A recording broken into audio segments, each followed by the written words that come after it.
Hello everyone, welcome to my channel. आज का जो हमारा लेसन है वो है ग्रोइंग प्लांट्स। हम प्लांट्स के बारे में बात करेंगे। जितने भी लिविंग थिंग्स हैं उनको रिप्रोड्यूस होना ही पड़ता है, ठीक है, क्योंकि आगे का उनको प्रोसेस रखना पड़ता है। जो प्रोसेस होता है एक बर्थ देने का, ठीक है, अपने बच्चों को पैदा करना, वो उसको हम कहते हैं reproduction. The process of giving birth to young ones of their own kind, उसको हम क्या कहते हैं? रिप्रोडक्शन। अब प्लांट्स के अंदर जो रिप्रोडक्शन होता है उसके बारे में बात करेंगे। Plants reproduce in different ways. They reproduce from, जो प्लांट्स होते हैं वो रिप्रोड्यूस होते हैं सीड से, स्पोर से एंड द बॉडी पार्ट्स, ठीक है। सीड्स आपको पता है बीज होते हैं, स्पोर जो आप छोटे छोटे होल्स होते हैं उनसे होते हैं, एंड द उनके बॉडी पार्ट से, ठीक है। Now the new plants from seeds, जो बीजों से प्लांट्स पैदा होते हैं उनके बारे में अब बात करते हैं। फ्लावर्स जो होते हैं वो फ्रूट में डेवलप करते हैं। फ्लावर्स जो होते हैं फूल, वो फ्रूट में डेवलप करते हैं। फ्रूट जो होता है उसके अंदर होता है सीड्स, ठीक है। Some fruits have only one seed, कई फ्रूट्स के अंदर सिर्फ एक ही सीड होता है और कई में बहुत सारे सीड्स होते हैं, हाँ, ठीक है। एंड जितने भी मोस्ट प्लांट्स होते हैं दे ग्रो फ्रॉम सीड्स, ज़्यादातर वो सीड से ही पैदा होते हैं। Next is new plants from spores. Spores से प्लांट्स पैदा कैसे होते हैं देखते हैं। प्लांट्स लाइक फर्न, फर्न होती है, fungi and moss, they do not bear flowers, इनमें फ्लावर्स नहीं होते हैं, ठीक है। They do not reproduce seeds, they do not produce seeds, वो सीड्स प्रोड्यूस नहीं करते। दे प्रोड्यूस टाइनी स्पोर्स, उनके अंदर छोटे छोटे होल्स होते हैं, ठीक है, स्पोर्स होते हैं जिसको हम इनकी लैंग्वेज में स्पोर्स कहते हैं। And each spore grows into a new plant, जितने वहाँ स्पोर्स होंगे उतने ही नए प्लांट वहाँ से ग्रो हो जाएंगे। Next, new plants from body parts. जो नए प्लांट्स होते हैं वो बॉडी पार्ट से कैसे निकलते हैं? जैसे प्लांट का कोई रूट होता है, लीफ होता है, स्टेम होता है, इनके यहाँ से उनके बॉडी पार्ट्स उत्पन्न होने शुरू हो जाते हैं। The method of obtaining new plant from the leaves, stems and the roots of the mother plant. इनके जो मदर मेन प्लांट होता है उनके अंदर से जब इनके रूट्स में से, लीव्स में से, स्टेम्स में से नया प्लांट निकलता है उसको हम कहते हैं वेजिटेटिव प्रोपागेशन। इस मेथड को हम क्या कहते हैं? वेजिटेटिव प्रोपागेशन, ठीक है। अब न्यू प्लांट फ्रॉम रूट्स के बारे में बात करते हैं कि जड़ों से जो नए प्लांट्स होते हैं वो कैसे निकलते हैं। ये एक्टिविटी हम देखते हैं। एक स्वीट पोटैटो ले लो, उसके दोनों तरफ आप टूथपिक लगा लो, ठीक है। एक पानी का ग्लास लो, पानी से भर दो, ठीक है। और जो स्वीट पोटैटो है वो ग्लास का जो मुंह होता है उसके यहाँ से उसको अंदर लगाना शुरू करो। जहाँ आपने टूथपिक ली है उसके नीचे का हिस्सा जो है वो पानी के अंदर डूब जाना चाहिए, ठीक है। जब वो कुछ टाइम के लिए पानी में रहेगा, और उसको कहाँ प्लेस करना है आपको? उसको आपने प्लेस करना है सनलाइट में और एयर में, जहाँ उसको धूप और हवा मिलती रहे वहाँ पे उसको रख देना है। आप कुछ ही दिनों में देखोगे कि उस स्वीट पोटैटो में से जड़ें निकलना शुरू हो जाएंगी और जल्द ही उसमें से छोटा बेबी प्लांट निकल जाएगा। तो ये हमारी एक्टिविटी हो जाएगी एक तरह से। आप इसको ज़रूर ट्राई करना कि रूट से, स्वीट पोटैटो से उनकी रूट्स कैसे निकलती हैं और वहाँ से छोटा सा एक प्लांट कैसे पैदा हो जाता है। नेक्स्ट हम बात करते हैं new plant from underground stems. Underground stem से कैसे नया प्लांट होता है। आप पोटैटो ले लो, जिंजर ले लो, ओनियन ले लो, इसको जब हम नीचे ज़मीन में लगाते हैं तो यहाँ से ये नया प्लांट पैदा हो जाता है। एक एग्जांपल देख लेते हैं। एक पोटैटो या जिंजर हम ले लेते हैं जिसकी आइज़ होती हैं। आइज़ आप देख सकते हैं पिक्चर में कैसी होती हैं आइज़, ठीक है। और इसको आप सनलाइट और एयर में आप रख देंगे इन सूटेबल कंडीशंस। हर जो आई होती है वो उसके यहाँ से एक छोटा सा जैसे बड सा निकल जाता है, ठीक है। आपने कई बार देखा होगा आलू पड़े पड़े उनके बहुत सारे वाइट कलर से हल्के येलोइश कलर के बड्स से निकलने शुरू हो जाते हैं, ठीक है। तो इसका मतलब एक नया प्लांट ग्रो कर सकता है। और आप उसको क्या करो, मिट्टी में दबा दो तो उससे क्या निकल जाएगी? उनका छोटा सा बेबी प्लांट निकल जाएगा। नेक्स्ट हम बात करते हैं new plants from the leaves. Leaves में से कैसे प्लांट निकलता है। एक ब्रायोफिलम लीव होती है जिसको हम कहते हैं ब्रायोफिलम। ये जो ऐसा प्लांट होता है जो grow from the edges of its leaf, उनकी लीव के जो कोने होते हैं, एजेस होती है, उनके अंदर से वो निकलने शुरू कर जाते हैं। The edges of the leaf have buds. क्यों? क्योंकि उन लीव्स के एजेस में क्या होता है, बड निकल जाते हैं। जैसे हमने आलू के देखे बर्ड्स निकले होते हैं, इसी तरह उस लीव के भी बर्ड्स निकल जाते हैं और वो नए प्लांट्स को प्रोड्यूस कर देते हैं। ठीक है, नेक्स्ट हम बात करते हैं स्टेम से। स्टेम से कैसे हम नए प्लांट को ग्रो कर सकते हैं।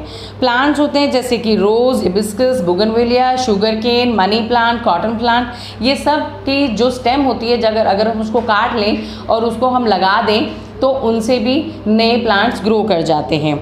एक एग्जाम्पल देख लेते हैं। Cut the stem of a rose plant. आप एक रोज़ प्लांट ले लो, उसके स्टेम ले लो, रोज़ प्लांट की जो स्टेम होती है उसे काट लो। ठीक है, उसके अंदर भी बहुत सारी छोटी छोटी बड्स होती हैं। ठीक है, उस स्टेम को आप सॉइल के अंदर जब लगाओगे, ठीक है, तो उसकी जो सॉइल होती है वो काफ़ी मॉइस्ट होनी चाहिए। ठीक है, आफ्टर अ फ्यू डेज़ आप देखोगे कि स्टेम की जो कटिंग है वो नए प्लांट में ग्रो करने शुरू हो जाती है। ठीक है, next is the topic of structure of a seed. Seed का स्ट्रक्चर कैसा होता है। सीड के ना बहुत सारे पार्ट्स होते हैं जैसे कि सीड कॉर्ड, एम्ब्रियो और कॉटिलेडन्स। सीड कॉर्ड जो होता है वो बाहर की आउटर कवरिंग होती है, वो काफ़ी हार्ड होती है और वो सीड को प्रोटेक्ट करती है। ठीक है, नेक्स्ट इज एम्ब्रियो। एम्ब्रियो एक बेबी प्लांट होता है, सीडलिंग्स जो होती हैं उसी में से ग्रो करती हैं। ठीक है, कॉटिलेडन्स जो होते हैं they are the seed leaves which protect baby plant और द एम्ब्रियो। सीड लीव्स होते हैं ये कॉटिलेडन्स, ठीक है, बेबी प्लांट को ये प्रोटेक्ट करते हैं और एम्ब्रियो को भी प्रोटेक्ट करते हैं क्योंकि एम्ब्रियो को खाना चाहिए होता है और वो जो सीड लीव्स होती हैं उन्हीं में ये सारा स्टोर किया गया होता है जिसके हम कहते हैं cotyledons. Most seeds have 2 cotyledons. कई सीड्स के 2 कॉटिलेडन्स होते हैं।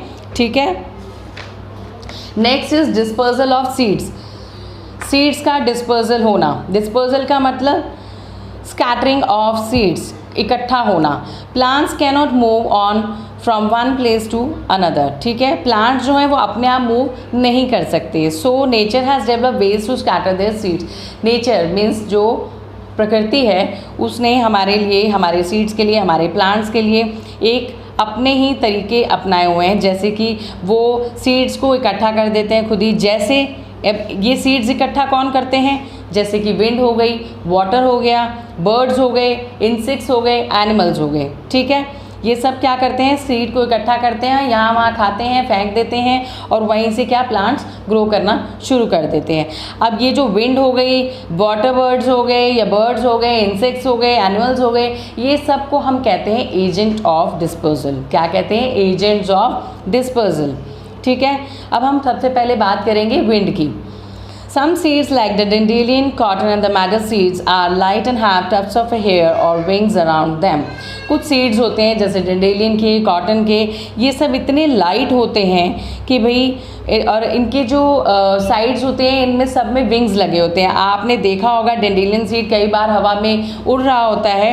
ठीक है, और ये जो सीड्स होते हैं they are blown away by the wind. Wind के थ्रू ही ये उड़ते जाते हैं, तो कभी यहाँ कभी वहाँ। ठीक है, इन्हीं से इनके प्लांट्स उगने शुरू हो जाते हैं।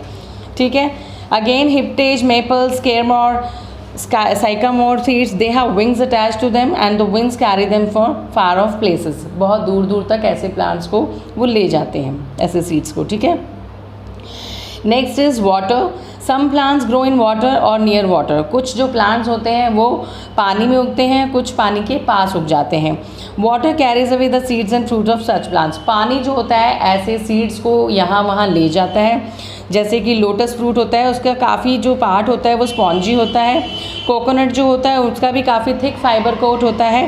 तो ये जो स्पेशल पार्ट्स होते हैं इनके, ये पानी में फ्लोट करने में इनको आसानी हो जाती है। ठीक है, the seeds fall into the water and float on water for long distances. क्या होता है, ये जो सीड्स होते हैं वो पानी के ऊपर फ्लोट करना शुरू कर देते हैं और पानी इनको लॉन्ग डिस्टेंस तक ले जाता है और वहीं पे इनके प्लांट्स उगने शुरू हो जाते हैं।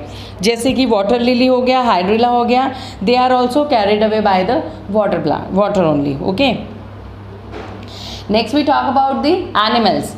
बर्ड्स, एनिमल्स, ह्यूमन बींग्स, ये सारे जो होते हैं अलग अलग जगहों पे, अलग अलग प्लेसेस पे सीड्स को डिस्पर्स कर देते हैं। ह्यूमन बींग्स कैसे, जैसे हम मैंगो खाते हैं, हम वाटरमेलन खाते हैं, तो सीड्स हम इधर उधर फेंक देते हैं तो वहीं से प्लांट्स भी पैदा हो जाते हैं, ठीक है। बर्ड्स भी ऐसे ही करते हैं, एनिमल्स भी ऐसे ही करते हैं, कुछ चीज़ें कहीं खा लेते हैं, कहीं जाके यहाँ से किसी अगर इंसेक्ट ने या बर्ड ने कोई खाया होता है फ्रूट, तो उसका सीड यहाँ से ले जाके कहीं और जाके खाते हैं, है ना। तो फिर वो वहाँ पे सीड गिर गया तो प्लांट वहाँ पे पैदा हो गया, ठीक है।